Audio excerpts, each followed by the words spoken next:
Hi everyone, this is the Audi RS E-Tron GT, Audi's first high-performance electric sedan. We're going to review it today here in Singapore. We're going to find out how it drives, what it's like, what it sounds like, and answer one very important question: should you buy this or the Porsche Taycan?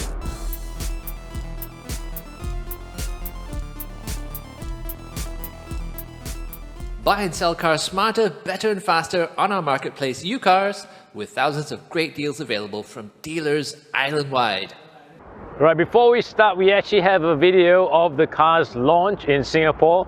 There are two models here, the RS E-Tron GT and the normal E-Tron GT. This is the RS model. But please go and watch that video first because we explain everything in detail about the car. But let's focus now on what the car is and how is it in real life.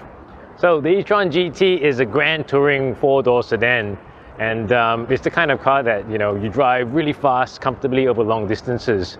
And Audi's first electric sedan, the high-performance RS version right here.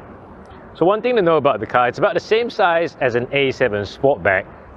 It gives you the same idea of where it sits in terms of size. So it's smaller than an A8, but a little bit bigger than an A5. So what you can see here is that the car is actually really low, and that is of course for the aerodynamic benefits.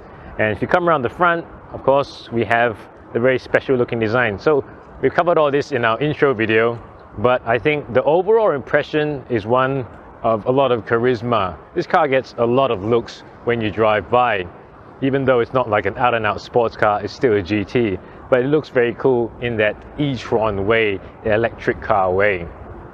So I said the car is really low, and you can also see the silhouette, very low, very shapely, quite sexy, especially around the back. So at the sides here we have our Quattro blisters, one of the Audi design hallmarks nowadays, Quattro blisters, and a very lovely tail section. So you see this part, the sloping roofline, the very wide rear end with the light bar there and a black diffuser right here.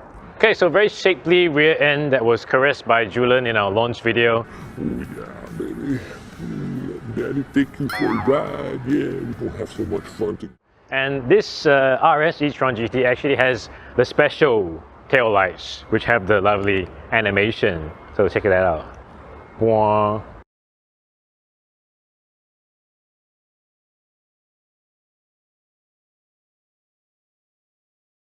Okay, so underneath here is a boot, which is actually not particularly large, 405 liters, so just enough for you, I don't know, one or two golf bags, enough for a weekend getaway. So this is a GT, you're not supposed to carry a huge amount of cargo with it, but there is a decent amount of practicality, and you can fold down the rear seats for more room as well. And speaking of room, let's try out the back seat. Okay, so again, not a huge amount of room. As I said, this car is about the same size as the Audi A7 Sportback. Let me get in here.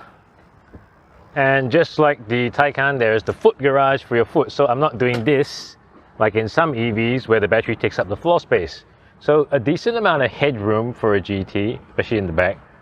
This much headroom, not a lot, but because of the the plunging roofline. But I think if you really wanted to carry 5 people around in this car, it could be done. I'm in the middle now and I feel a bit tall, and I would definitely elbow people in the face, especially if it was David Cool. But I think 4 people would fit really comfortably, and that is exactly what a GT should do. Okay guys, we're in the cockpit of the RS E-Tron GT.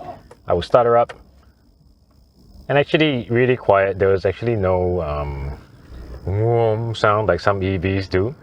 But take a look at the cockpit, very Audi immediately. Very familiar in the sense of you have your virtual cockpit, 12.3-inch virtual display. You have your infotainment screen, no longer no MMI system with a controller here.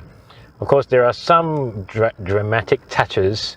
You can't miss this whole, I call it, looks like a promontory of carbon. This E-Tron logo also lights up at night, and you notice the wraparound feel of the cockpit, so that's quite dramatic, quite exciting. And this being the RS car, there's the RS sport steering wheel. It's just D-shaped, I don't know, it's flat bottomed anyway. Perforated leather, nice to hold and touch. So quite a sporty cabin. Everything's quite closed and in towards you, as it should be in a sporting Gran Turismo. One thing I do like about this car ergonomically is the fact that the air vents are right here. So no longer do I get cold hands, and these actually blow air towards your body. Very, very useful, very interesting. And here, you know, we have our usual Audi MMI screen. We don't really like touchscreens as always, but same as the Taycan, it's fully touch. It's not that hard to use while driving. You do have to reach a little bit, and of course you'll get fingerprints all over the place. But this is 2021, man. This is the era of fingerprints. Fingerprints. I told you the fingerprints. No, fingerprints. I don't think so. And this being a sporty car, another point about sporty cars is that you absolutely have nowhere to put your phone. So if I have my phone, where's it gonna go? Is it gonna go here? No, it can't go here. It can't fit. That's what she said. I could put it here, but it looks really dumb. And actually, there is a wireless charging pad, but for some reason, it's all the way down here, and you have to slot it like that inwards. It works, but it's like, yeah, it's not exactly the most convenient place to put your smartphone. Yeah, so ergonomically, sporty, cool, GT-like, a little bit of drawbacks there, but then, you know, it's about the emotion, they always say. Okay, so very comfortable, quite a grand feeling interior. Also, we have the sunroof, which is standard on this car, and you can opt for a carbon fiber roof. Personally, I would opt for the carbon fiber roof because it gets kind of hot in Singapore, and you don't need that much sun in Singapore. Silence, woman. Yeah, but we'll go on to driving experience. How does the Audi RS e-Tron GT drive? Gonna pull up the specs for you here. You would have seen that in the previous video as well. 590 horsepower under normal driving circumstances, and for short periods, peak of 636 horsepower, 830 Newton meters of torque. So very, very fast. It's bitchin' fast. This car is really, really quick. 0 to 103.3, 0 to 200 and something silly, but you know, it's just endless, bottomless pit of torque, and especially in a place like Singapore, you know, where you feel like you're actually cycling around in the bathroom if you're driving a powerful car like this. There's just so much power everywhere, you know. Anytime you want power, boom, you got it. What editor Lionel called Insta-Punch Go in the EVs nowadays. This is Insta-Punch Go, go, go, go, go, go, go. And to illustrate that, we actually have a reaction video where we got some of the staff from our company to sit in the car, and Julian subjected them to acceleration torture. So try and watch that, it's pretty interesting. This one has massage sheets. If you press that button there. Oh my god! Whoa, this car is quick. Oh! Whoa, shit. Whoa! Whoa! Whoa!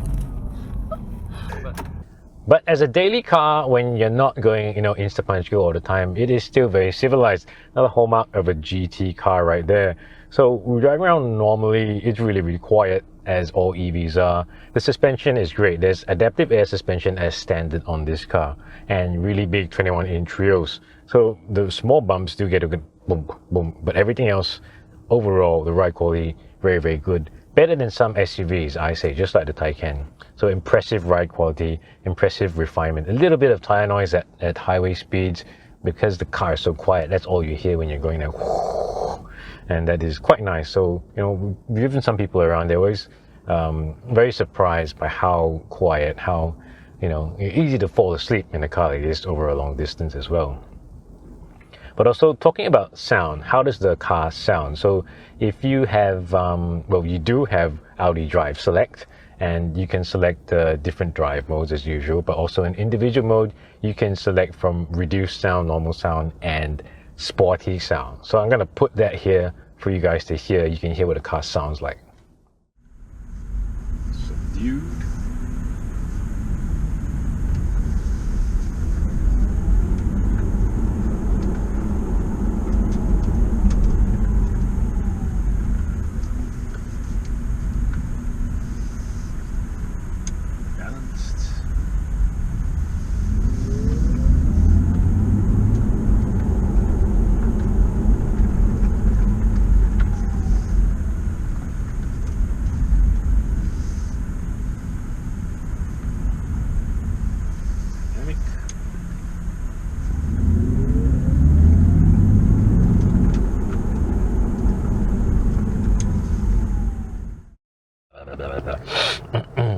Okay, let's talk about range.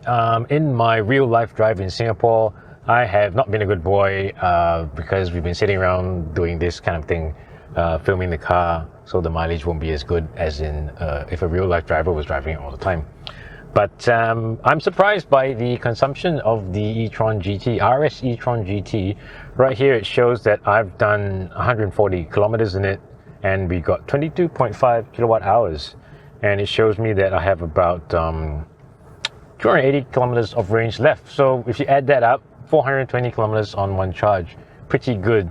And as we know, the car has a 93 kilowatt hour battery pack. The usable amount is about 86. So that kind of tallies up with the efficiency figures. So this will do more than 400 kilometers in Singapore, which is more than enough for a modern EV.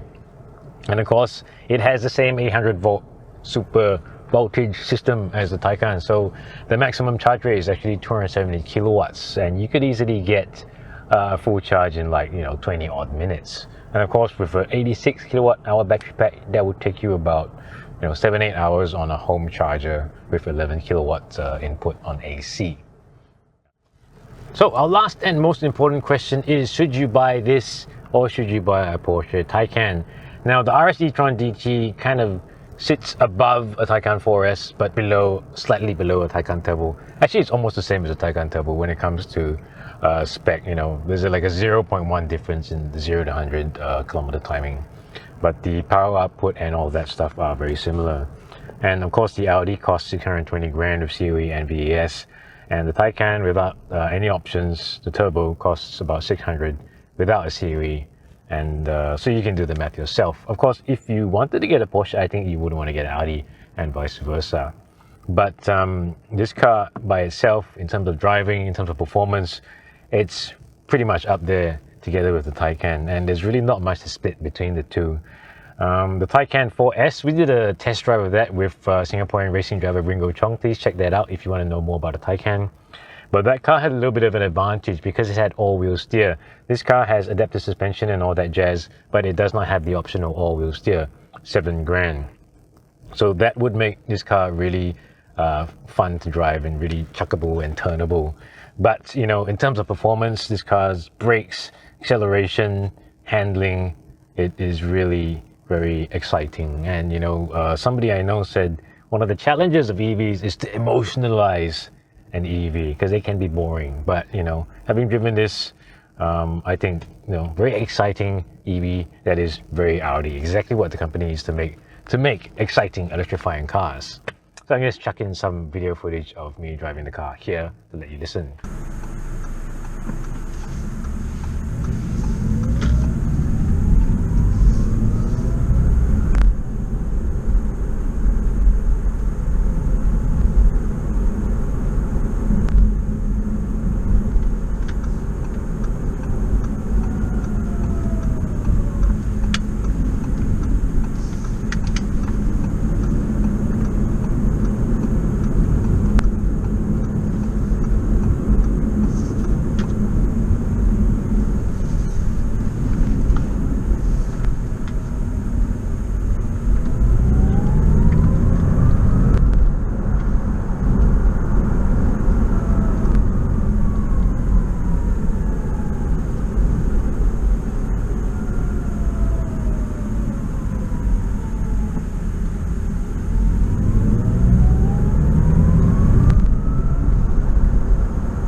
Okay, so that was our review of the Audi RS E-Tron GT.